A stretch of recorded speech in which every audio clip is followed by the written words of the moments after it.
Isang mapagpalang hapon po.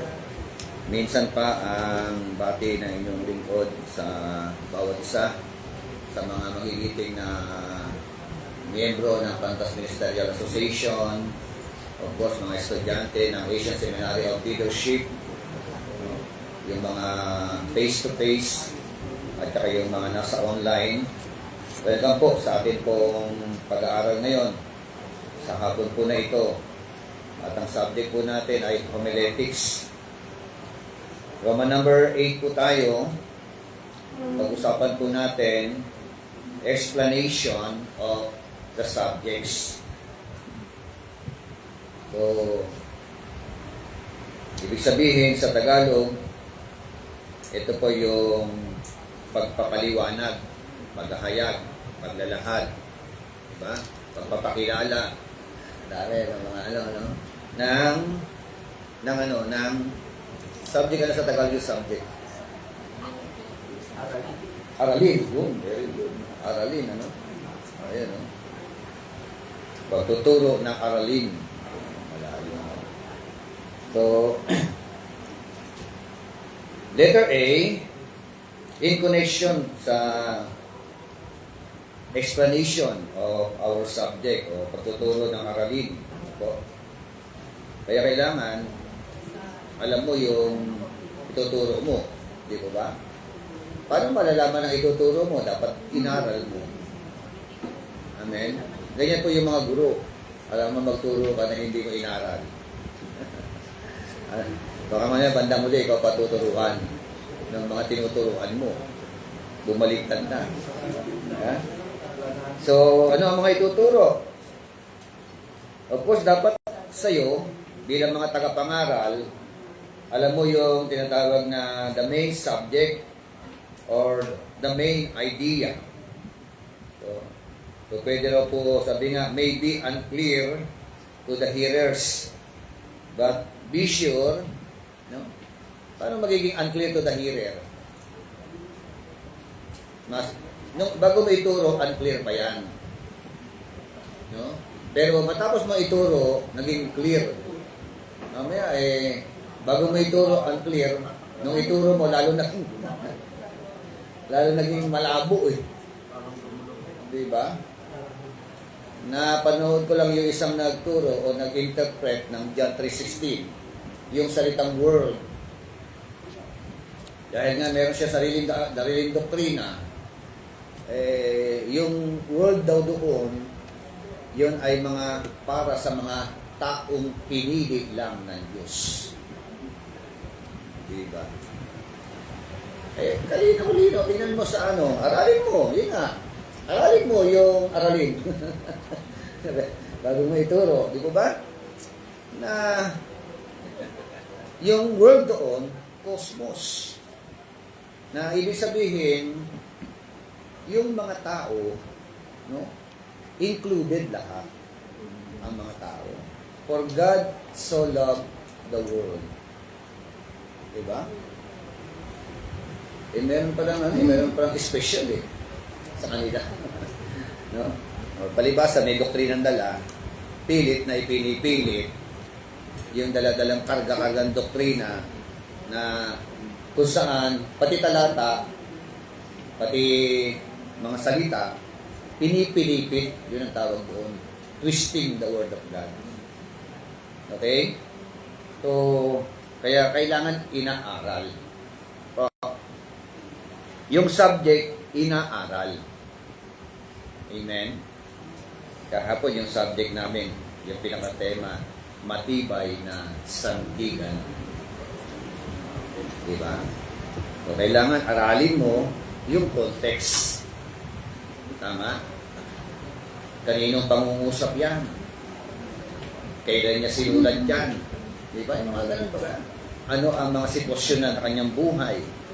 Para makarelate yung mga tagapakinig sa ating kapanahonan. Amen po ba? So, letter B, in connection to the explanation of the subjects, tingnan po natin yung mga pamamaraan. Methods of explaining the subject. Meron palang methods, Tama ba? Bawat guro may mga pamamaraan. May mga pastor na may kanya-kanyang pamamaraan how to explain yung subject. Di po ba? Di ba meron mga guro na maganda mag-explain, maganda magturo. Tama? May mga guro na ang gulo-gulo ng pagtuturo. Di ba? May mga tagapangaral na yung malinaw, lumalabo. Di po ba? Yan na pala si Pastor Renato. Okay. So, ito po, may mga methods kung paano raw po natin ini-explain yung subject. Tingnan natin yung kanyang definition, kahulugan. Letter A, pakibasa nga po, Pastor Edwin. Wala namang ibang Edwin pa ngayon. O wala. Diba? Letter A, declare the major elements of an idea. This sets its boundaries, especially important and controversial issues or complex ideas. You may want to use compare and contrast. Division, breaking the subject down into simpler parts. Okay. So, you can explain yung mga pangungusap na ito. How can we explain? Tulong-tulungan natin. Tulong-tulong tayo. Anybody?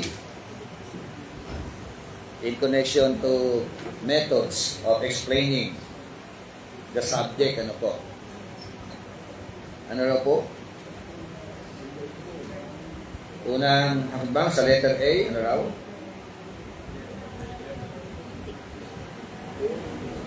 Wala kayong interpreter ng Tagalog dyan.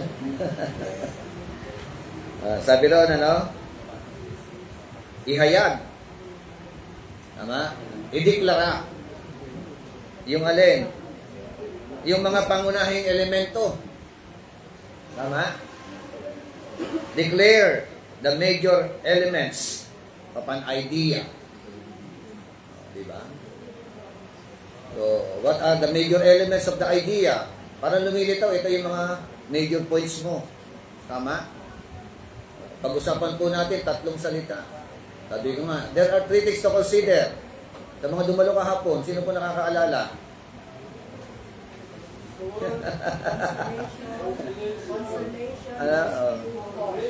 Di ba? Naalala nyo, di ba? 3 things to consider. Consolation, call, rescue. Tama ba? So, yung 3 salita na yun, doon lang tayo umikot. So, kaya dapat, sa tagapangaral, alam mo. No? Misa kasi wala tayong, hindi natin alam ang mga main idea natin. Kaya wala tayong babalikan. So, this sets its boundaries. Yun yun. Nakakatulong daw ito ng tinatawag na boundary. Amen. O, ibig sabihin, hindi ka naliligaw. Kasi maraming mga preacher, hindi alam kung saan papunta eh. Di ba? Hindi alam eh. Kung ano-ano ng mga pinagkukot ng mga talata. Meron ka na andyan eh. Di ba? Pagkaligaw ka, pati yung mga tagapakilig sa'yo, ligaw. Di ba? Nalalaman mo yung boundary mo. Makakabalik ka, kumbaga. Pag meron ka main idea na alam mo, medyo nalilihis ka, balik tayo. Yeah, Pastor, di ba? Balik tayo sa ating pinag-uusapan.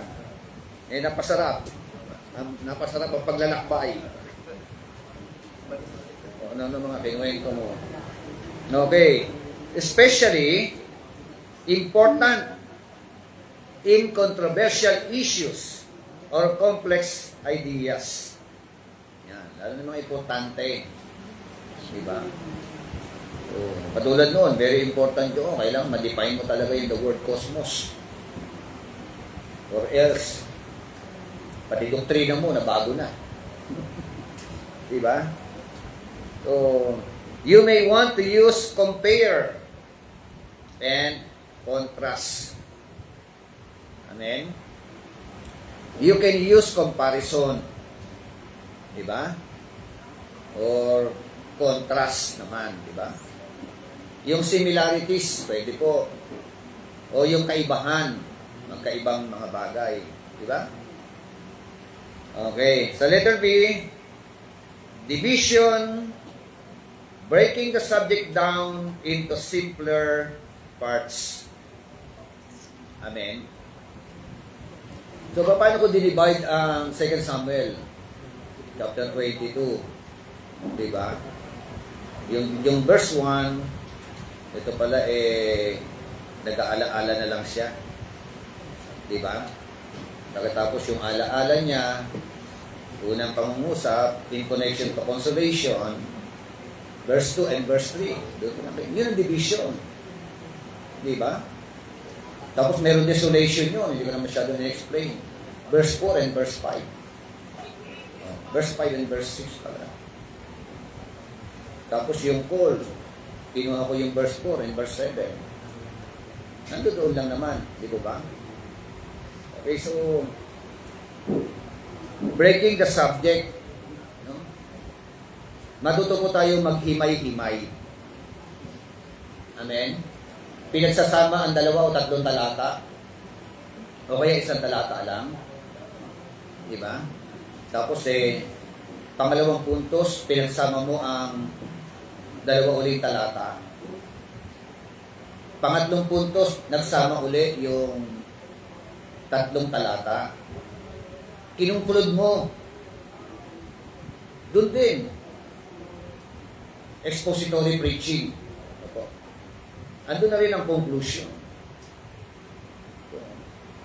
Doon tayo dapat magigihasa. Paano himay-himayin at mapiga yung diwa. Amen? Nung subject na atin po mga ipinagtuturo. Okay, number 2, ano unang dapat gawin? Ano unang methods? Tingnan po natin yung definition. Pangalawa, exemplification. Ano ito? Using concrete example to clarify ideas. Ano pumapasok sa isip nyo regarding dito? Yung tinatawag na exemplification. Anybody?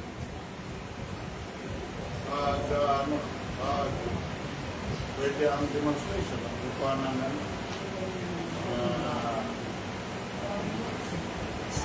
tawag nito para bigyan mo ang isang bagay. Kwento, pwede, no? Kwento. Illustration, pwede. Video clip, pwede po. Yun, historical background. So, kasama po yun. Okay? Paggamit daw ng mga konkretong halimbawa. Anong purpose ng paggamit? To clarify. Maging klaro yung idea na meron ka. Supporting documents para maging mga personal experience mo regarding doon sa talata na yun. Diba? O kaya personal experience ng Bible character na paano makaka-relate naman ang contemporary audience. Diba? So sabi ko nga common person lang din ang mga tao na yan. No? May mga loopholes din, may mga ups and down. Katulad natin. Na ang buhay nila, nag-iiwan ng mga alaala, marka. Ano dapat natin gayahin, ano dapat natin iwasan. Tama? So, saan galing? Yung source. Ano yun? Ito. Pwedeng history, di ba? Biblical and contemporary events. Di ba? Biblical. Saka yung mga, pag sinabing contemporary, panahon natin. Di ba? Mga mabibigat at mga matitinding kapanahunan. Sa panahon natin nangyayari. Ngayon, mayroong matinding nangyari, di ba? Yung pagbagsak ng Air India. Daming lesson na iniiwan doon, ano? Pero mo yung isa doon yung highlights doon, yung pamilya na doktora pa yata yung babae, tapos pupunta na sila ng London para mamuhay, para, di ba? Doon na manirahan. Talagang, pero yung pala, hindi pala London ang pupunta. Diba? Heaven. Problema sabi ko nga paano kung namatay na walang Kristo? Diba? Reject ka sa langit, welcome sa impyerno. Yan naman ang pupuntahan ng mga tao. Diba? Yung magandang samantalahin yun, ano? Yung ituro yung Santiago. Kasi ang tinuturo sa Santiago, yung yung mga alakal. Huwag yung sasabihin, bukas punta kami dito, punta kami doon, at mga ngalakal kami, at kikita kami ng malaking pera. Sabi doon Dito ang kausap doon, ha? Kristiyano din ang kausap doon, di ba? Mga ngalakal na Kristiyano. Yun ang unang mga recipient. Pero po pwede rin general, diba? Sa mga tao, mga businessman. Diba? Lalo na mayroong mga monkey business. Okay, letter B, give brief explanation following. Amen? Kailangan, hindi ba makapaglahad daw, makapagbigay ng maikling kapaliwanagan. Pagpapaliwanag. Okay, number 3. Pastora, Jackie, makibasa po. Yung number 3. Number 3, comparison. You compare, describe similarities between subject and some well-known idea and event. A parable, the kingdom of God is like. What is the best to use is a single point of comparison. Okay, so what does it mean? Paghambing-hambing o hinahambing ang nilalarawan ng mga pagkakatulad sa pagitan ng paksa at ng ilang kilala. Okay. Ang idea at pangyayari. Ayan po, di ba? Comparison. Yung mga biblical account na yan, pwede mo siyang ikumpara. Di ba? Saan? Sa mga tinatawag na yung in connection to the similarities of the subject and some well-known idea or some well-known event. Amen? So, samantalahin ninyo kapag mayroong malaking event na ganyan. Kung pwede ka mag-prepare na subject or sermon regarding doon sa mga big event na yan. Amen? So,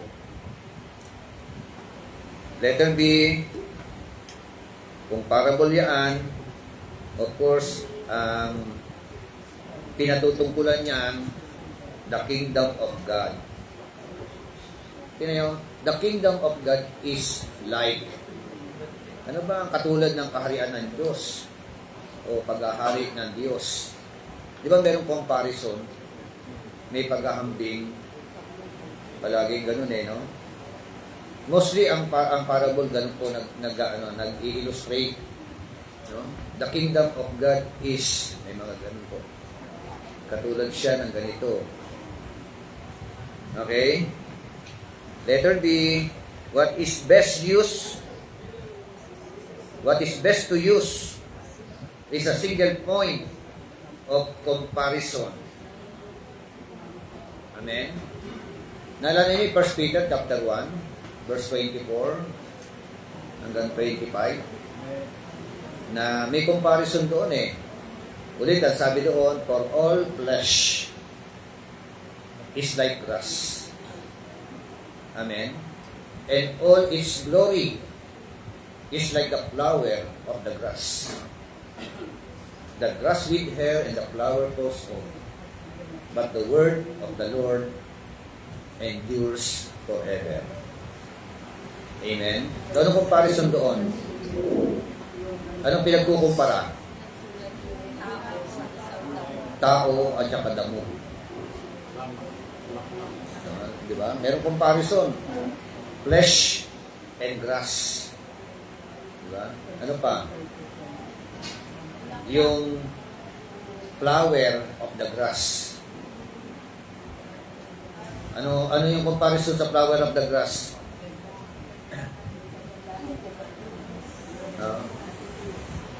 Yung anong comparison sa kanya?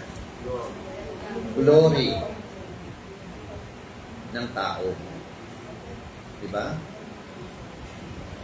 Glory of a person is like the flower of the grass. No? May comparison. Okay? So, sa hermeneutics natin, pag-usapan natin yung salitang metaphor at saka simile. Di ba? In comparison, pagkukumpara, no? O paghahambing, pagdi-describe ng mga similarities, di ba? Between the subject o doctrine. Malagang doctrine. Di ba? 1 Timothy 4:16. Sino po makakapag-recite? Meron pa ako 100 pesos dito sa bulsa.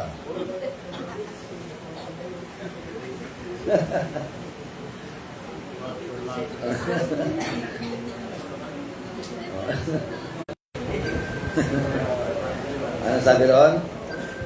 Pay close attention to yourself and to your doctrine.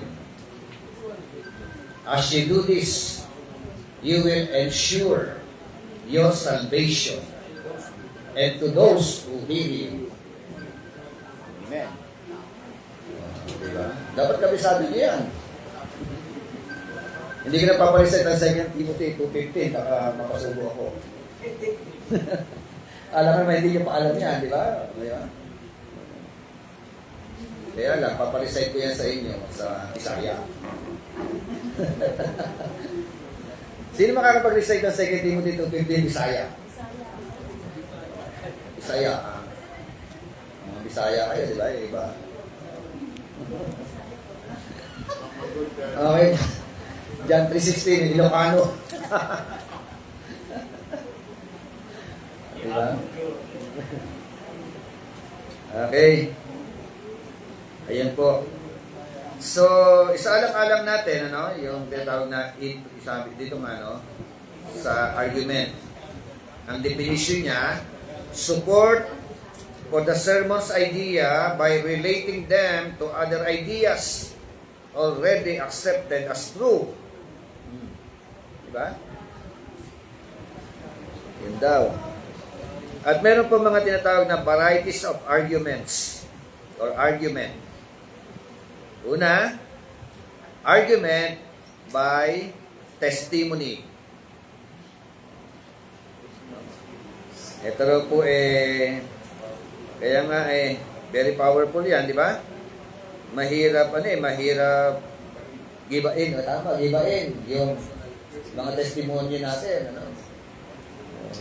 Personal testimony mo yan, hindi ko kayang gibain yan, yan ang karanasan mo kay Lord. Di ba? merong naniniwala na wala nang yung ministry ng healing. Di ba? May mga hindi na naniniwala diyan. Diba? Yung mga naniniwala na wala nang himala. Di ba? Expired na. Expired. Yun na. Hindi, for example, yung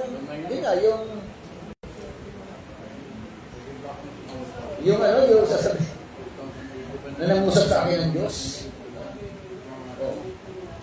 Meron bang inner voice? Ito na inner voice. Paano yun? Yung mga naka-experience yun. Oo, yun nga. Kasi personal na karanasan nila mahirap natin banggain yun. Basta ang sa akin lang, siguraduhin mo lang, si Lord yan. Di ba? Di ba? Ano, sa dream. Oo. Mamaya, nagamit mo pa ang Diyos. Mahirap banggain niya pag sinabi niya nangusap ang Diyos sa kanya. Sabi ni Lord, ito. Yun. Di ba? Pagka ang hinulong sa'yo, masama, sabihin mo yun. Oh, baka impression na ng damdamin mo yun. Iba na yun. Kasi emotion lang. Minsan may mga ganun. Totoo yun. Nakabase sa emosyon. Tapos gagamitin na yung pangalan ni Lord. Oh. God said to Lord, Ang alam yan, yun. Meron ako bisan na experience yung isang kabataang babae. Oh. Sinabi daw sa kanya ng Diyos na yung isang kabataang lalaki ang papangasawa niya. Matindi yun. Oh. Sinabi yan sa lalaki, yung lalaki hindi naman, walang comment, pero tahimik lang. Tahimik lang. Siyempre, katahimikan niya, hindi natin alam kung magdududa rin. Pero at the end, hindi naman talaga sila nagkasawa, hindi sila nagsabi. Hindi na sa Kaya nga, minsan talaga yung emosyon. Buti hindi nang usapan ko sa lalaki. Pero kung nakusap yun, malamang nga basta. Di ba? Oh. Siguro crush niya yung lalaki. Siguro po, tapos out of emotions niya. Oo. Akala niya. Yung Kasi damdamin niya. tinig na naririnig kasi ng tao, Bishop, di ba? Hmm. Yung sarili mo, ang Diyos, at saka yung tinig ng demonyo, naririnig mo. Yan na eh. Ang matindi niyan kasi yung sarili natin at saka tinig ng Diyos, may parang minsan may parang Pinag-ano natin eh. Oo. pakiramdam mo tuloy siguro. Yun na eh. Alam mo, ganyan yung nangyayari ganyan. Nagamit ko pa. Hindi na kasawal sila. At Nakukonfirm din po sa lalaki. Nakakita ka sa pangitain mo, puro red. Puro red eh, no? Tumingin ka, red eh. Thank you Lord. Yung unang darating na naka-red. Di ba? Yun na. Yun na. Oh, di ba? Tapos dumating nga, yung naka-red. Sakto, crush mo ka. Sabi ko na yan. Naka-red. Mag-Lord. Huwag Totoo naman, pa. Lord. Huwag naman, Lord. Pero pag kayo, depende ka pa rin sa, sa senaryo. Kumbaga. Okay. So sabi nga, the most powerful argument is the preacher's personal experience. Ano yan? Yan. May kanya-kanya tayo mga karanasan. Kung paano gumalaw at umilos ang Diyos sa buhay. Karanasan mo yan, hindi ko kayang gibain yan. Di ba? So, matitestify mo yun. Dahil naranasan mo, iba kasi naranasan mo eh. Kaysa naman yung karanasan ng iba. Kasi pagka ine-express mo, kasama damdamin mo. Pati puso mo. Amen? Okay. Limited personal experience makes the use of others' testimony necessary. Ano ito? Ano po ito? Ibig sabihin ito? kaya ano ko ng paggamit. Makikita ko ang katotoo ng iba. Yun. Tagalog po. Dahil sa limitadong personal na karanasan, kailangan ang paggamit ng pagkatotoo. Ng iba. Dahil bagito ka. Oo. Di ba? Oo. Gagamitin mo yung personal na karanasan ng iba. Pero hindi mo pa siya naranasan. Bagito ka nga eh. Hindi wala ka doon. Kasi ginamit ko yan. Naniniwala ka. O Charlie, Pwede rin. bakit? Kung pwede po, kung pwede natin gamitin yun. Kasi nangyayari. Oo. Kasi facts yun, realidad yun eh. Diba? Another one, in testimony, okay, sure. Nandun siya sa loob ng kongregasyon. Dapat alam niya. Pero Okay. alam niya na bago yun, gagamitin mo paano sa kanya. Eh, sa preaching, pwede ko bang nabibigyan ng Yes. Ano? Kung pwede magpaalam pa o kaya kung pwede mo pong gamitin ang testimonya ng iba, lalo na kung ang paggamit mo in a positive way. But in a negative way, delikado ka dun. Diba? So, in a positive way. Like for example, nag-bibis ka about pagpapala ng Panginoon, pinagpala ng Diyos. Hindi siya kumarin, hindi siya mabibigla. Oo. Alam niya na, although hindi ko pinagpangalan yun. Oo. Pero Pero- nagpaalam ka, hindi na sinapalam yung dito lang. Pero, mangingi na lang yun. Yes. Paano kung halimbawa, kasi minsan, palagi mo nagagamit yung kanyang karanasan. No? Pagka ilang beses mo na nagamit, halimbawa yung karanasan ng kapatid na yun. Parang sa pakiramdam naman ng kapatid, Pastor, parang naliliit na ako lagi. Parang ako lagi na lang nababanggit. May mga ganun, di ba? May mga ganun din mga tao na parang ayaw nilang banggitin yung pangalan nila na sila yung in-illustrate mo. Diba, may kapatid ka may mga miyembro ka na dating www.com, ngayon milyonaryo na pinagpala ng Panginoon. So madalas na napabanggit mo kung paano siya pinatnubayan at ginabayan ng Panginoon. Diba? May mga kapatid ka halimbawa, dati nang tumatayo sa pulpito, sinto-sinto yung boses. Diba? Sintonado.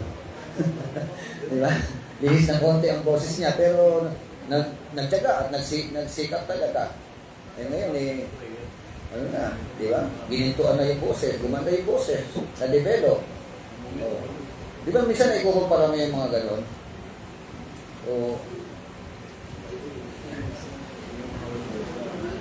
Okay. Another one, in testimony concerning matters of fact. Yan. Pangatlo, SOD na ito. Characters of witness is crucial. Siguro hold ito, no? Hold characters of witnesses is crucial.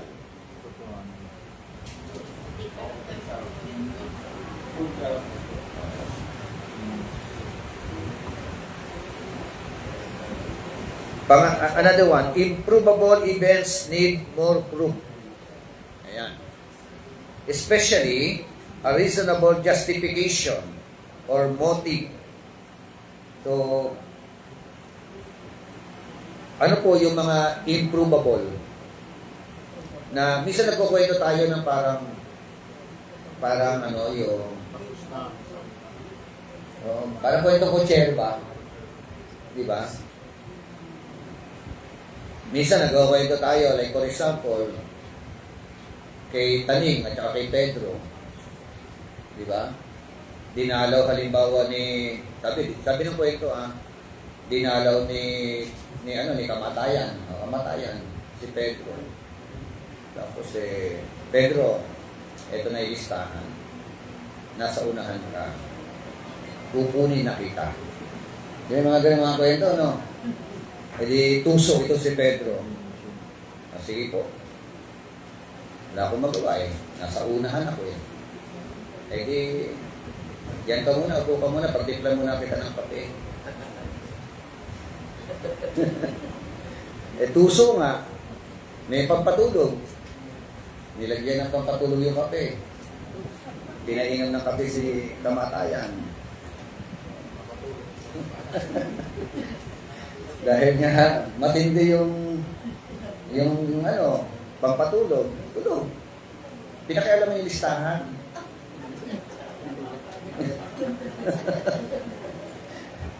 Binura niya yung pangalan sa unahan, nilagay sa dulo. Diba? Wise Taga nakatulog. Nagising. Sabi niya, minsan na nakatulog ng ganito katagal Ano ba yung pinainom mo sa akin na kape na yan? Next week na yan. Hindi. Sige, bigyan kita ng reward. Hindi ka na pupunin nasa unahan. Yung nasa ulihan na lang.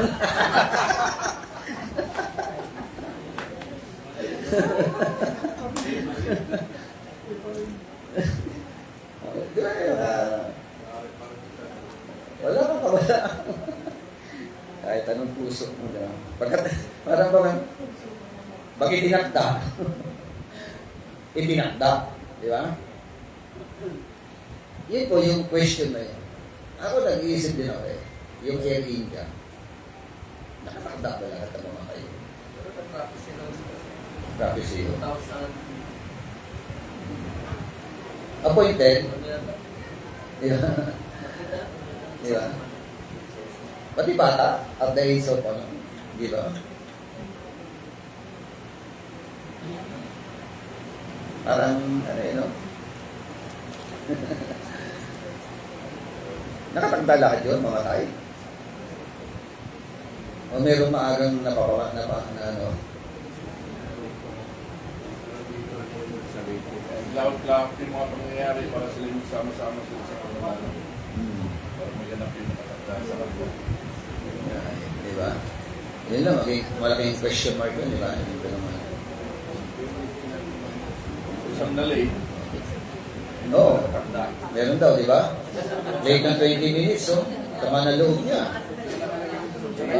At saka yung nakaligtas. Eh, ang paliwanag nila doon, dapat patay siya doon dahil nasa unahan siya. Pero haksik pa siya sa mga na hindi may paliwanag ng aviation. Kaya, Dapat patay siya doon, hindi ko rin lahat na nakausap yung patay. so, all things work together po. Tama niya din yung dito.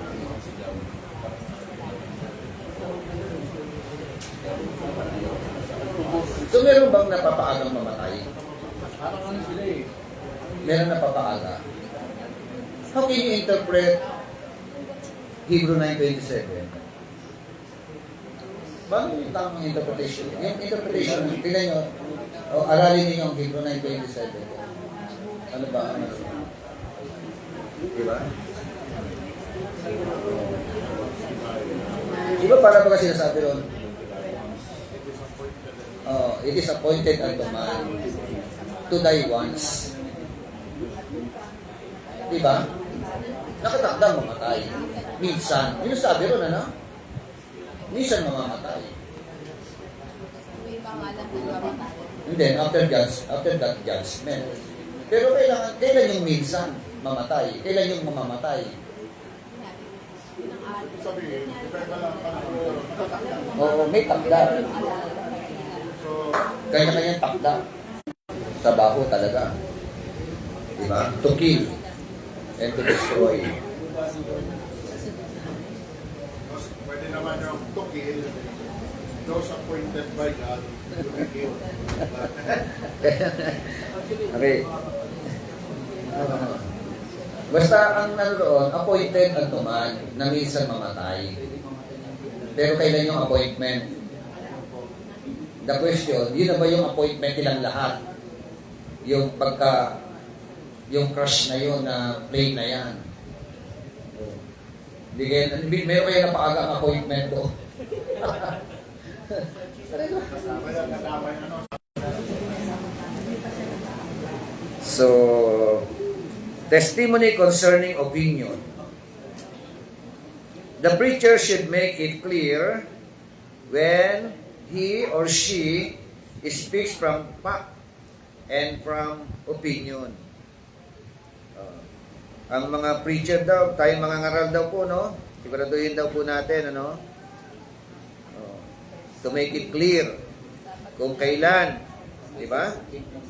Magsasalita, no? Ano ba ito? Totoo ba ito or opinion mo lang ito? Oo. Di ba?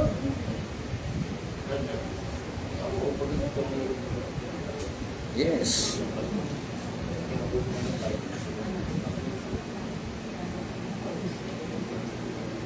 So, mahalaga po yung ano. Ako talaga sinasay ko, dinitingnan ko. Okay lang.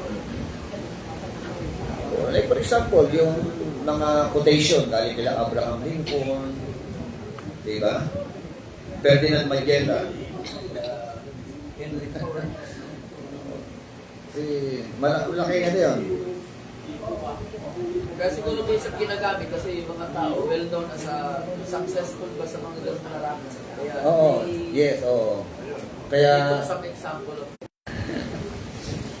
so, opinions are strengthened by the use of supporting authority. Okay? Supporting authority. What is reasonable biblical passages that support the ideas through analogy? Okay daw ang mga opinion, pero sabi nga lalong tumitibay ito kung gagamitan mo preaching ng mga ano, okay naman sila mag-preach May mga topics sila but not supported by the Word of God. May mga preacher na kaya inspirational, ibang motivator. Yun na yun. Magaling mag-motivate kung dumaan sa proper interpretation. Amen? So, bakit? Kasi para sa akin, dapat klaro sa mga preacher, motivator ka man. Yeah? Kasi ang talata, ang bumabago ng buhay ng tao. Ang Diyos ay higit pa sa taba. Diba? Marami yung narinig ang sinasabi nila. Ang salita ng Diyos ay parang taba. Mali na naman.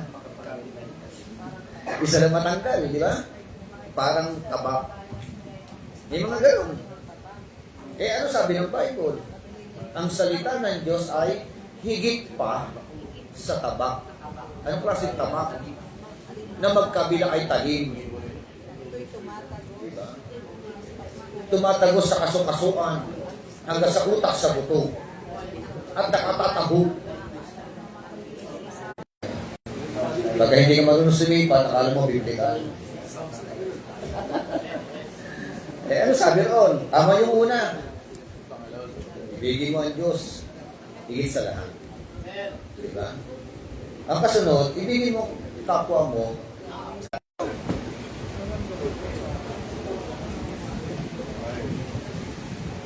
Diba? O kaya babaguhin mo ang kahulugan. Kasi nga, meron ka sariling doktrina pinanghahawakan. Balikan natin yung word ng cosmos. Oh. Diba? Yung mga nakikinig. Oo. Siyempre, sabi rito, paniniwalaan na nila. Pipilitin nila na Dahil nga ang doktrina nila, yun nga, yung tulip. Like for example, yung diba? Argumento. Diba?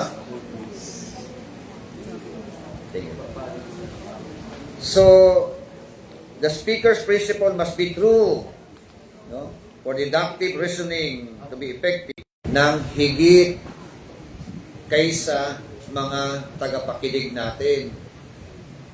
Diyan mo? Pag mali ang turo mo, ilang kaluluwa ang apektuhan? Istrikto ang hatol sa tagapagturo. Diba? Kasi parang virus yan na ituturo mo. Pag mali, sagap nila, ikukwento naman sa iba. No? Kaya yan yung hamon sa atin. Maging may tama. Nagsimula yan sa interpretation pa lamang. A teaching situation. Not in a preaching situation. Homiletics po yun. Okay? This conclusion be used with care. No? Kailangan maingat. Di po ba? Maingat sa paggamit. Okay? Any question about explanation? Ano ini-explain? Ano ini-explain? Anong paraan ng explanation? Ang dami po kasi mga ini-explain, buhay nila eh. Definition. Di ba? Di ba maraming mga preacher, Cointology? Di ba? Go pa na. Bumanggit ng talata. Buksan natin ang talata. Ganto, binasa. Wala namang interpretation sa talata. Ayun na, pumalaot na. Nagkwento na. Kumanta pa. No? Haba-haba ng mga... May dobles pa. Ang ini-explain, Word of God. Para sa akin, yun talaga yung the best. Kaya kailangan mong halukayin ang salita ng Diyos. Lumilinaw ang talata bago mo siya ilagay sa contemporary. Amen? Minsan kasi mahilig tayo, contemporary ka agad eh. Ezra had prepared his heart for what? To study the law and to teach. Diba? Kung sikap na pinag-aralan ni Ezra. Yun, masikap na pinag-aralan. Upang may sagawa nito, upang ituro niya. Pagsasagawa. Batas at kalimutan. Pagtuturo. Diba? Pag-aaral, pagsasagawa, pagtuturo. Hindi mo pwedeng tanggalin ang isa roon. Diba? Pwede ba pag-aaral, wala, tapos pagtuturo na? Diba? Bilang mga mangangaral, ikaw ang unang nagsasapamuhay ng aral na iyong iniaaral. No? Kung hindi mo sinasapamuhay yan, wala kang rights para turo yan. Amen? So, tsaka kulang ng anointing. Diba? Lack of anointing. Anointing meron. Diba?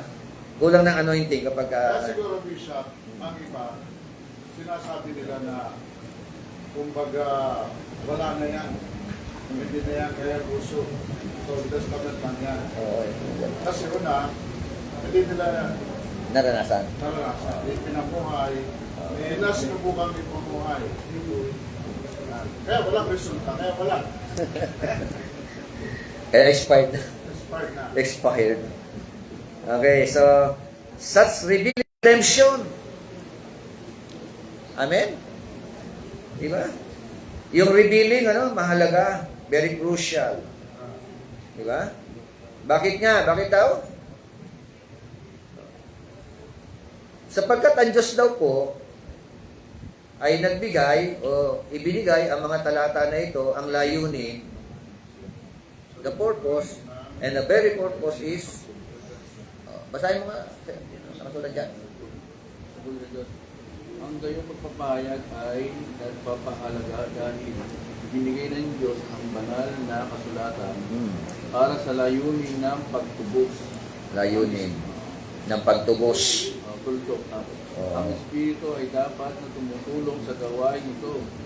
So, ang interpretasyon ay ang pagtatangkang sundin ang mga kaisipan ng may akda na pinamumunuan ng Espiritu sa pamamagitan ng wika ng banal na kasulatan. Amen. O, diba? So, this interpretation is the attempt to follow the thoughts of the Spirit-led author through the language of the Scripture. Amen? Kaya, dapat po, no? Kasi nga, ang mga author na yan, they were, ang laman ng utak ng nagsulat. Marami pong interpreter. Wrong interpretation. No? Kumbaga sana yung author kung buhay lang, magre-react. Diba? Oo, kung ano yung utak ng author, yun ang ang lalabas sa interpretasyon mo. Hindi yung utak mo. Diba? Hindi yung laman ng isip mo. Minsan pinipilit natin kung ano laman ng isip natin. Yun din, yun ang ano, yun ang maging laman ng utak ng author. Baliktad. Di ba? Sa totoo lang, ang daming talata ng mga na misinterpret ng mga tagapagturo. Okay? So, methods of interpretation. Ito po, may mga methods, mga paraan. Anong unang method? Allegorical interpretation. Ano itong allegorical? Allegory.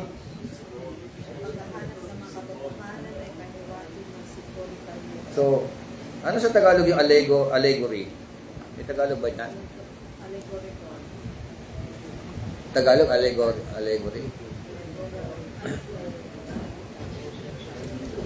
Oh, ano ang sabi nga, ito raw po, number 1, allegorical interpretation is the search for truths that are implied by symbolic,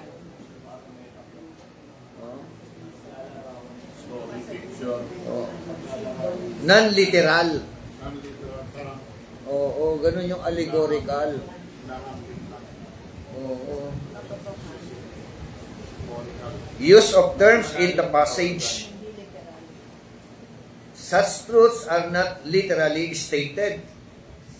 So the literal words are only vehicles for deeper spiritual messages.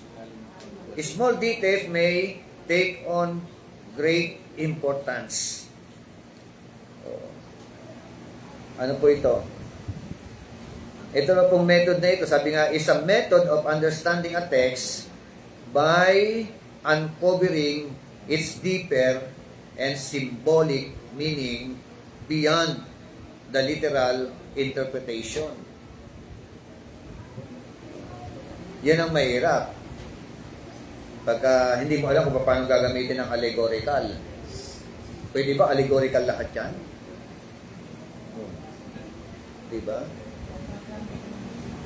Yung literal, ginagawang allegorical. Allegory. Anong susi? Pag nagbasa tayo ng Bible, i-approach muna natin as literal. Pagka habang pinag-iisip, pinagbubuli, binabasa mo siya, parang merong other meaning. Parang hindi literal. Doon ka na mag-iisip. Oo. Parang allegorical yata ito. Figurative speech. John 3:5 Oo. Ina-allegorize ng bawa unless a man be born of water And spirit. Oo. tubig yan, word of God, ang water. Oo. Di ba? Sabi, word of God. Water baptism. Ang meaning. Oo. Hindi mo na niliteral kung ano ba. Samantalang nag-uusap na literal. Ang arguments nila literal eh. Diba? Yung kapanganakan ng physical ang pinag-uusapan ng dalawa eh. Hindi naman kinansala ni Kristo. Sinabi ni Nicodemo eh. Papasok pa ba uli ako sa tiyan ng aking ina? Papanganak uli. Eh, di ba? Sabihin Bishop, yung allegorical, yung mga parang hinahanapan mo ng mga pagkakalalim na meaning yung literal na, literal ina-allegorical mo. Kita po naman sa literal. Oo. Mababaw ginagawa malalim. Yung mga ganun eh. Mababaw literally. Halimbawa, Bishop, Malalim. yung the love of God, or the love of God, or the love of Christ between the church and Jesus, and the bride and the groom, allegorically refers to the church and Jesus Christ, the bride and the groom. Pwede yun. Yeah, meron. Yung comparison naman ng roon. Diba? Kasi anong talata ang ginamit mo? Kasi tingnan muna natin yung talata. Pag ginamit mo yan sa Ephesians, merong comparison. It is all about the relationship between husband and wife. Diba? Oh. Kung paano dapat mahalin ng lalaki ang kanyang asawang babae. May mga gano'n. Na katulad ng pagmamahal ni Kristo sa iglesia. na isinakripisyo niya ang kanyang katawan. Tingnan natin ang talatang ginagamit. Mahalaga po yung paggamit ng mga talata at ano ang konteksto ng talata.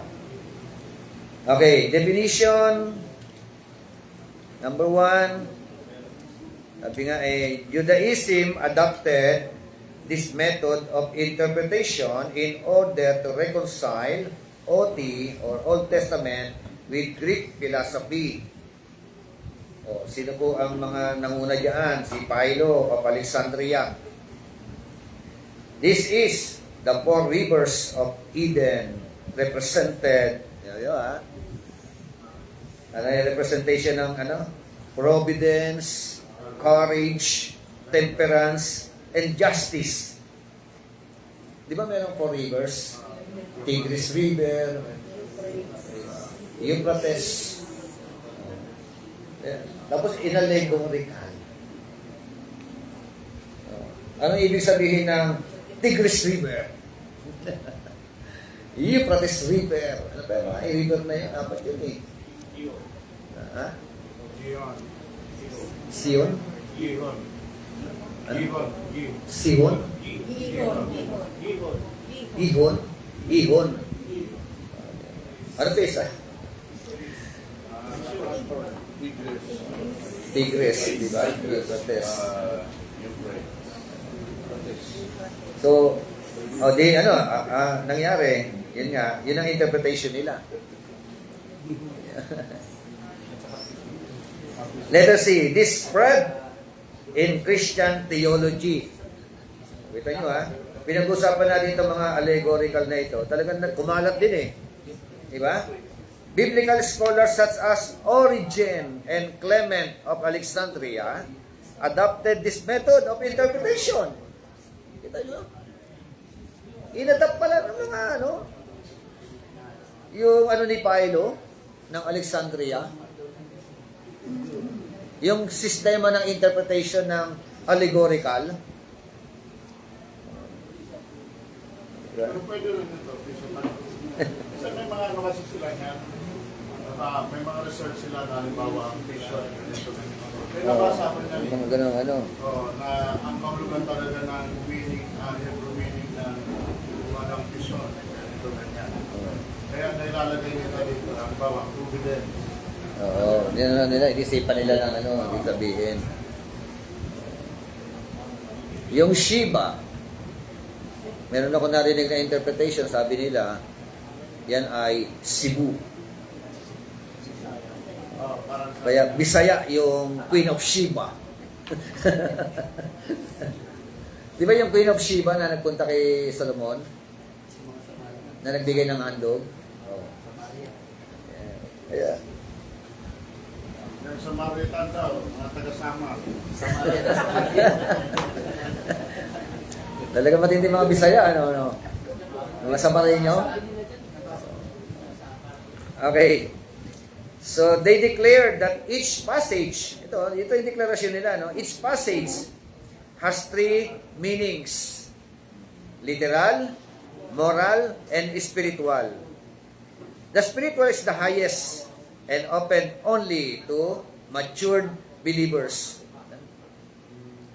Meron palang meron palang mga grupo ng mga tao lang Tingnan nga natin yung Proverbs 22 verse 20 to 21. 30 ang kawikaang ito.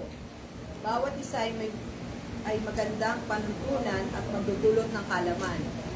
Ituturo nito sa iyo kung ano ang katotohanan, sa gayon may sasagot ka kung may magtanong sa iyo.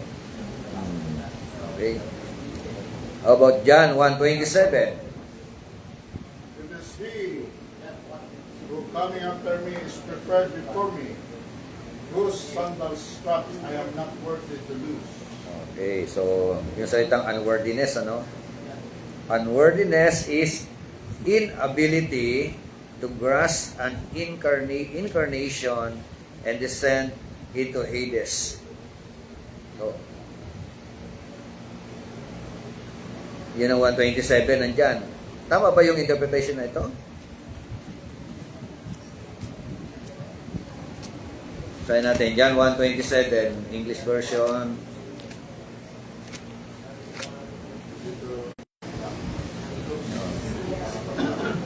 Sa Tagalog uli yun.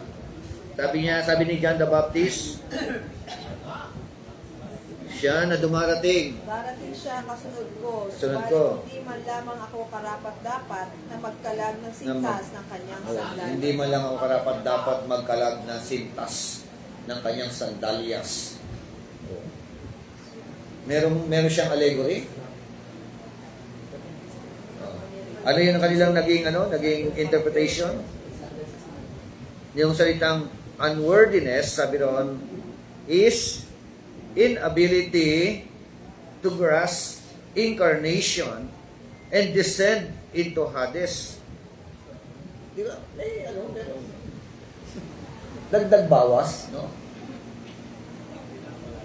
Sabi lang doon, magkalag, hindi ako karapat dapat magkalag ng sandalyas o tali ng sandalyas.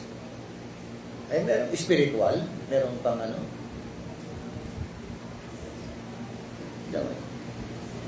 maraming mga nagiging allegory. Allegory ba yun? Di ba literally yun? Literally. Basta sinabi niya hindi siya karapat-dapat magkalagman lang ng sandalyas. Okay, ang ganyan na lang muna tayo. Letter B. Supposing ko letter B. Some biblical passages do have allegorical meaning. John 15, like for example. However, an allegorical meaning should be the basis of the sermon only with clear biblical support. This approach tends to overemphasize details and to be highly subjective. So, ito pong mga Meron talagang may allegorical meaning. may mga talata na allegorical talaga. Kaya kailangan literal. Pagka meron kang nasisipat na para bagang hindi siya literal, papasok ang ibang mga pag-approach. Pwedeng allegorical. O kaya figure of speech yata ito . Di ba? Figure of speech ko pwedeng simile, metaphor. Di ba? Meron. Ang dami yung figure of speech, ang dami po noon. Di ba? Okay? So, that's all. Thank you for your time. Pag-usapan natin sa susunod, dogmatic interpretation. Dogmatic. Sana guhitan nyo na yung dogmatic interpretation na yan. Next week yun. Ito si tsaka natin.